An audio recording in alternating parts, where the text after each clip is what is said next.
بسم اللہ الرحمن الرحیم۔ حضرت معاذ بن جبل رضی اللہ تعالیٰ عنہ نے بیان کیا کہ رسول اللہ صلی اللہ علیہ وآلہ وسلم نے فرمایا، اے معاذ، کیا تمہیں معلوم ہے کہ اللہ کا اس کے بندوں پر کیا حق ہے؟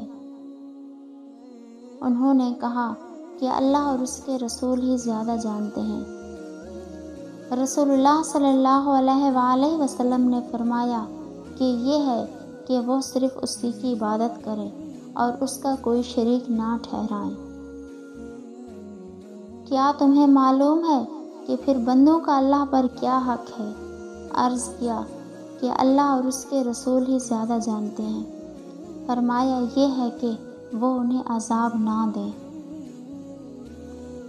حضرت ابو سعید خدری رضی اللہ تعالیٰ عنہ نے بیان کیا کہ ایک شخص نے ایک دوسرے شخص قتادہ بن نعمان رضی اللہ تعالیٰ عنہ کو بار بار قل ہو اللہ پڑھتے سنا۔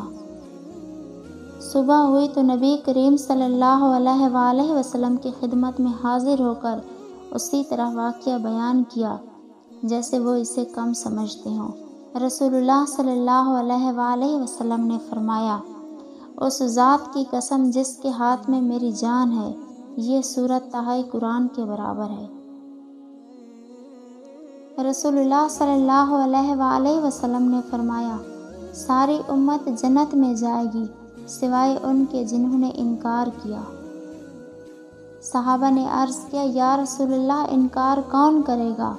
فرمایا، جو میری اطاعت کرے گا وہ جنت میں داخل ہوگا، اور جو میری نافرمانی کرے گا اس نے انکار کیا۔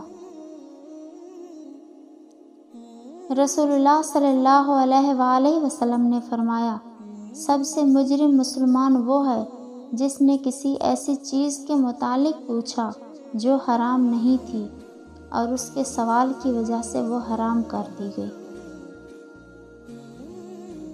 رسول اللہ صلی اللہ علیہ وآلہ وسلم نے ارشاد فرمایا، موت کی آرزو مت کرو، اگر تم نیک ہو تو زیادہ نیکی کر سکو، اور اگر بدکار ہو تو توبہ کر کے اللہ تعالیٰ کو راضی کر سکو۔